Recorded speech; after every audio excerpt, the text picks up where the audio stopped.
মধ্যপ্রাচ্যে ইরানের সঙ্গে যুক্তরাষ্ট্র ও ইসরায়েলের চলমান সামরিক সংঘাত ও যুদ্ধ পরিস্থিতি সমগ্র বিশ্বের রাজনৈতিক ও অর্থনৈতিক কাঠামোতে বড় ধরনের ধাক্কা দিয়েছে। ইউক্রেন যুদ্ধের ধাক্কা সামলে ওঠার আগেই এই নতুন যুদ্ধের কারণে তীব্র অর্থনৈতিক ও জীবনযাত্রার ব্যয় বৃদ্ধির সংকটে পড়েছে ইউরোপীয় দেশগুলো। বৈশ্বিক জ্বালানি পরিবহনের অন্যতম প্রধান রুট হরমুজ প্রণালীতে মার্কিন নৌ অবরোধ এবং ইরানের পাল্টা নিয়ন্ত্রণের ফলে এই পথ দিয়ে জাহাজ চলাচল মারাত্মকভাবে সংকুচিত হয়েছে। আর সরবরাহ ব্যাহত হওয়ায় বিশ্ববাজারে জ্বালানি তেলের দাম বেড়েছে, যা বৈশ্বিক মূল্যস্ফীতিকে উস্কে দিচ্ছে। বলা যায় মধ্যপ্রাচ্যের এই সংকট মূলত ক্ষেপণাস্ত্রের লড়াই ছাড়িয়ে খাদ্য ও জ্বালানি সুরক্ষার লড়াইয়ে রূপ নিয়েছে। ইউরোপীয় ইউনিয়নের কর্মকর্তারা জানান, ইরান যুদ্ধের আগে তেল ও গ্যাসের যে দাম ছিল, ইউরোপে তা 2027 সালের শেষ পর্যন্ত ফিরে আসার সম্ভাবনা নেই। উল্টো জ্বালানির উচ্চ মূল্যের প্রভাবে অন্যান্য পণ্য ও সেবার দামও বাড়তে পারে বলে জানান তারা। ইইউ এর অর্থনীতি বিষয়ক কমিশনার ভালদিস ডমভ্রোভস্কিস বলেন, জ্বালানির দামের ঊর্ধ্বগতি চলতি বছরের মূল্যস্ফীতির প্রধান কারণ।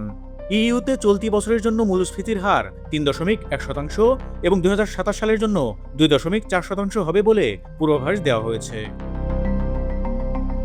ইউরোজোনভুক্ত 21টি দেশের অর্থমন্ত্রীদের সংগঠন ইউরো গ্রুপের বৈঠক শেষে ডমভ্রোভস্কিস বলেন, আমাদের আশঙ্কা জ্বালানি খাতের এই মূল্যস্ফীতির প্রভাব ধীরে ধীরে অর্থনীতির অন্যান্য খাতেও ছড়িয়ে পড়বে।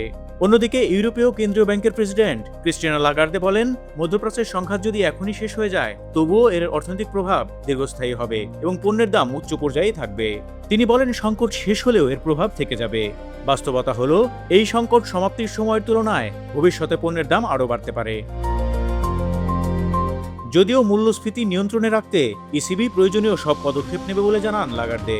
তিনি বলেন, জ্বালানির মূল্য বৃদ্ধি থেকে সৃষ্ট প্রাথমিক অর্থনৈতিক ধাক্কার দীর্ঘমেয়াদী প্রভাব নিবিড়ভাবে পর্যবেক্ষণ করা হবে, যাতে মূল্যস্ফীতি 2%-এর মধ্যে রাখা যায়। একই সঙ্গে সম্ভাব্য চাহিদা মোকাবেলায় ইউরোপীয় ইউনিয়নের কৌশলগত তেল মজুদের বিষয়টিও উল্লেখ করেন তিনি। ইউরো গ্রুপের সভাপতি কিরিয়াকোস পিয়েরাকাকিস বলেন, ইউর দৃষ্টিতে সংকটের অবসান মানে হরমুজ প্রণালীতে কোনো অতিরিক্ত টোল বা বাধা ছাড়াই অবাধ নৌ চলাচল পুনরায় শুরু হওয়া।